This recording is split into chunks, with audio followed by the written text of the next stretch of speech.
Hello music lovers, welcome to another episode of the Woodshed. This week we're going to be talking about alternate picking.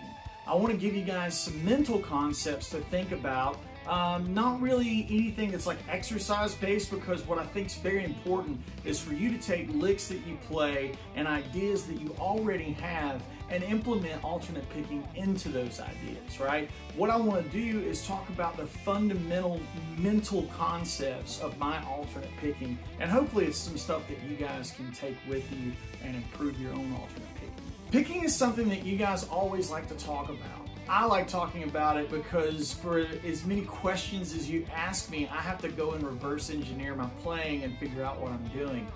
My alternate picking was developed when I was so young that I don't really recall overcoming hurdles. I just remember specifically going with the idea of if it hurts and if it doesn't feel good or comfortable, then it's not the right thing. Playing on mandolin first and foremost, really gave me a unique perspective to alternate picking that guitarists don't necessarily have, specifically electric guitarists. With electric guitar, you've got all the sustain and the compression of the guitar and the amp working together with any pedals or overdrive, and they're allowing you to have legato and hammer-ons from nowhere and pull-offs and things to get more speed and technique going on. Mandolin doesn't allow that, and it was just all alternate picked all the time. So when I went to guitar, I just applied that same mindset. Let's talk about basic concepts of my alternate picking, and hopefully it'll be stuff that you guys can apply to yourself and improve your own alternate picking. All right, concept number one, and this is the overall arcing concept for the lesson, is alternate picking freedom. Freedom to alternate pick any series of notes crossing any string that you want. Now, obviously, there's a certain BPM, like let's say you're taking 16th notes, right? At a certain BPM, 190, there is no more freedom. When you see guys online, and I can't drive this home enough, when you see guys online playing a worked out pattern and they're saying, I can alternate pick at 205 BPM, it ends up being something really close to this. Right? So that means they can alternate pick at a certain BPM, but it's not freedom, right? They can't play outside lines. They can't play anything that moves around like that. Or let's take something where it's two note, one note, two note. Like playing that at 190 BPM is really, really crazy because you're having two notes, one note, two notes, right? And it breaks the pattern. Guys that are saying they can alternate pick at 190, 200, 205, and we're talking in 16th notes, they're only alternate picking, and I'd wager very heavily that it's a sequenced pattern that allows the right hand to never have to readjust for an inside-outside jump or inversion, right? When I'm talking inside-outside jump or inversion, I mean something where, like in one of our first episodes of the Woodshed, where we had this pattern. Let's play it in the key of C sharp minor because we're in the key of E. Remember how that thing inverts as you play it because it's 1, 2, 3, 4, 5, 1, 2, right? That thing, if you take pieces of it and reassemble it into other licks, like let's take that C sharp kind of thing.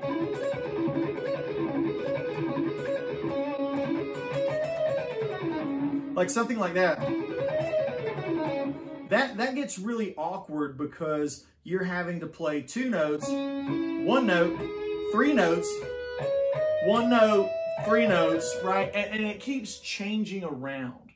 Ideas and melodic phrases like that are what I mean when I'm talking about true alternate pick freedom. You're not held hostage by a certain sequence. I had a student this week say, Andy, I feel like I can play fast, but when I do, I have to unhinge my regular playing and only play the licks that I can play fast. That was eye-opening for me. I was like, wow, man, you just really gave me a great concept to talk about on the Woodshed. You ever feel like you've got your fast licks and you can only play those licks fast and you can't do anything else, and then you can play this other stuff and you feel more free on the instrument, okay? That's that alternate picking freedom that I'm talking about. And it's like a needle, like how far does it move into sequence territory that is just comfortable, and how far away from truly improvising a melodic phrase are you getting, right? It's like a push and pull kind of. So for me, concept number one is to think about all the things that you can play, alternate picked freedom, and not stopping that kind of mindset and then starting a new mindset called, now I play my fast licks that are my sweeps or my sequence licks. So I'm just going to play a little bit in the key of E major here and try to bridge the gap from like just playing some notes and changing the tempo and not ever coming out of my alternate picking, right?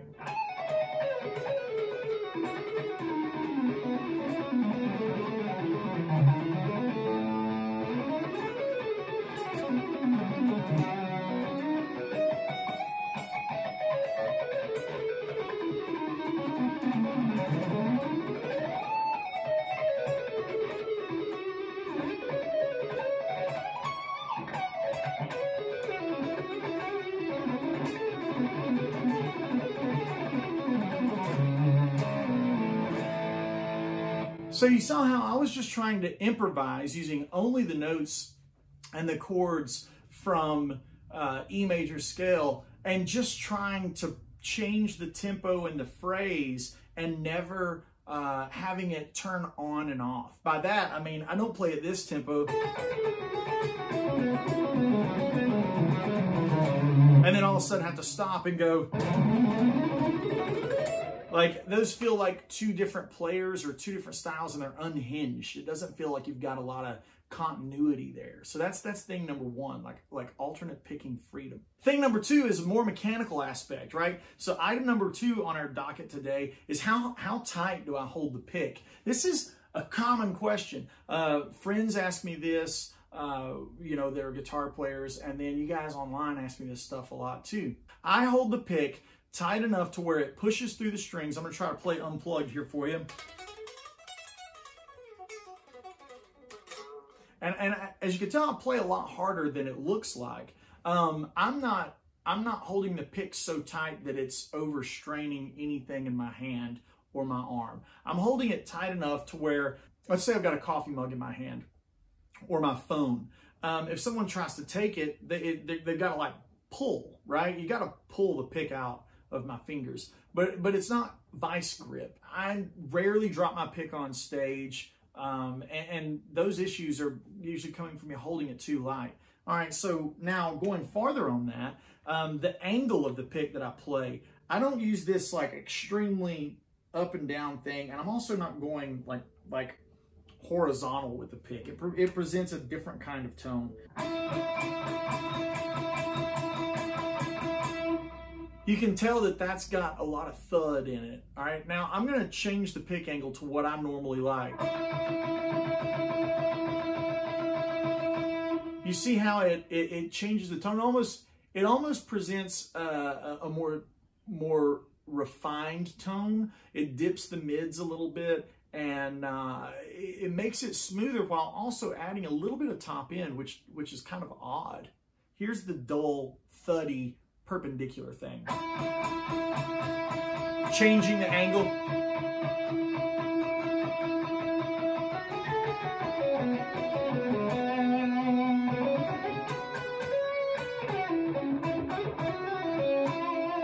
Now, when I'm trying to play a phrase and I'm switching the style and the tone, I'm manipulating my pick, right? So when I'm talking about tone, I'm always trying to change the pick. But when I'm talking about just alternate picking and my natural default,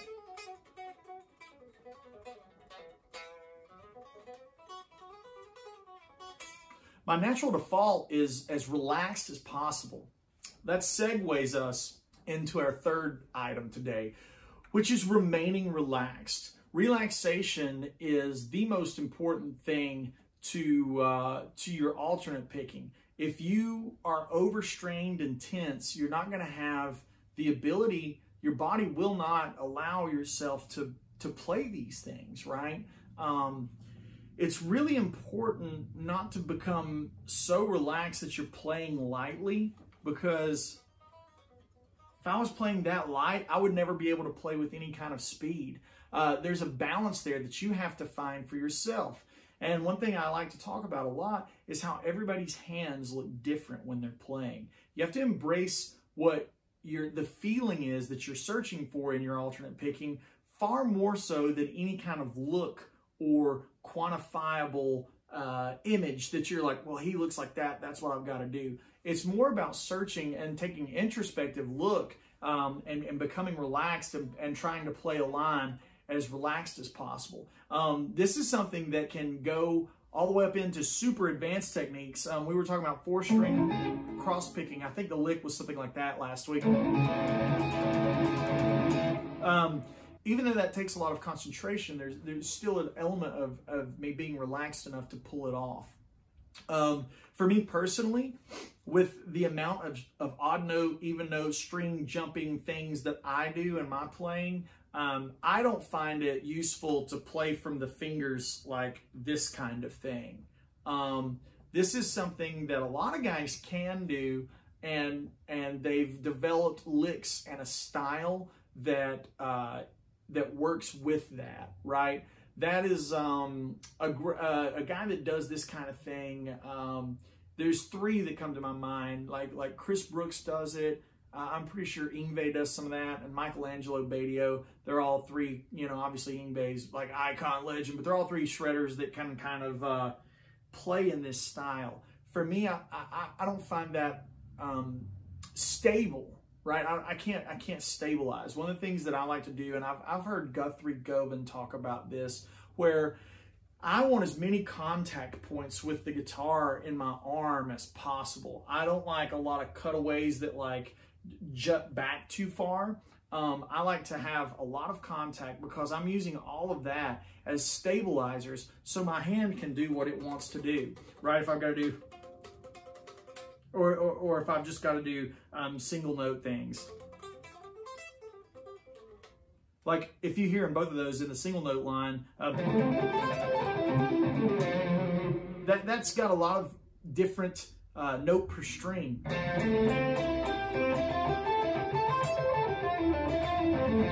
Like I constantly was trying to not really make a line that made a lot of musical sense just then. I was just trying to make a line that had 2 notes or 3 notes and then 1 note and then 2 notes and mixing it up, right? That's really important when I'm talking about the stabilization thing.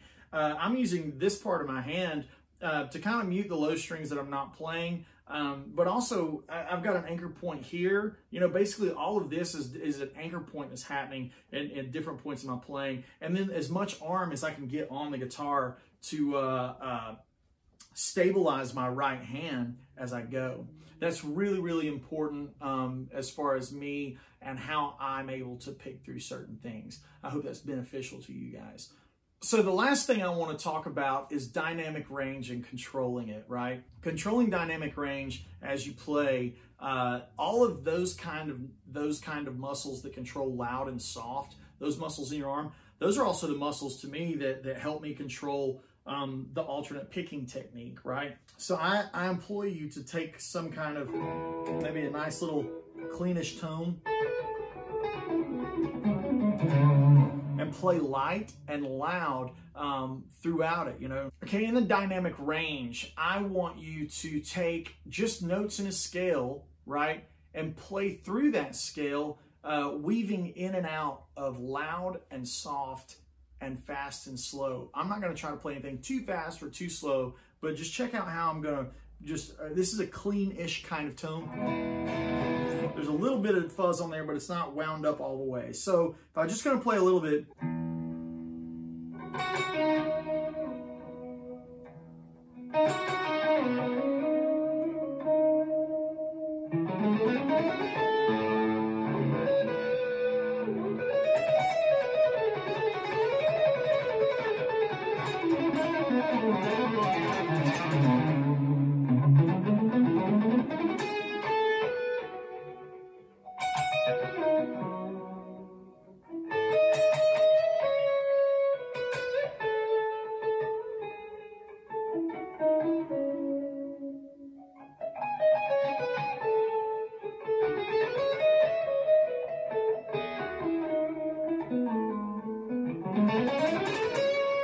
So yeah, that's kind of like how I'm trying to practice this stuff, to where I'm just trying to have a neutral tone that's a little distorted and a little not, and focusing more on my loud and soft in each note as I'm playing, just as much as I'm working on fast and slow. I actually find that working on dynamic range, which is the loud and soft thing, that really helps me control my speed and play faster, right? I feel like, again, the muscles that control the loud and soft thing, they're so important to the fast and slow thing, right? All right, here's the last thing I'm going to talk about. You guys have heard me mention this concept on some of the Troy Grady stuff. I believe at some point you just have to floor it, okay? This comes from guys that are approaching me, and the students are like trying to move their BPM up and play faster, but they're moving that by like 4 and 5 BPM.